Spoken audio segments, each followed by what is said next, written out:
বিষ আছিলে, আঁঠু দুইটা বিষ। এই আঁঠু দুটা বিষৰ ঢেকীয়াজুলিৰ পৰা আহিছোঁ মই, কিন্তু তেওঁৰ নাম শুনিলোঁ ইয়াত তেজপুৰ নন্দন কায়িক ক্লিনিক দাস, তেওঁৰ নাম শুনি পেলাই আহিলোঁ।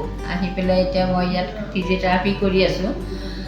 বৰ্তমান ভালেই পাইছোঁ মই, এতিয়া ভাল মানে ভাল বুলি ক'ব লাগিব, বহুতখিনি ভাল পালোঁ ইয়াত আহি।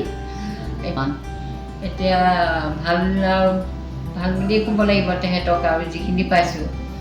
এতিয়া গোটেই ভৰিও কৰিছোঁ, মই কঁকালৰ বিষৰো কৰিলোঁ, হাতৰো বিষ হৈ আছিল অলপ, সেইখিনিও কৰিলোঁ, কিন্তু গোটেইখিনি সম্পূৰ্ণ ভাল পাইছোঁ। আৰু কেতিয়াবা যদি আকৌ হয় মই আকৌ তেওঁৰ ওচৰত আহিম।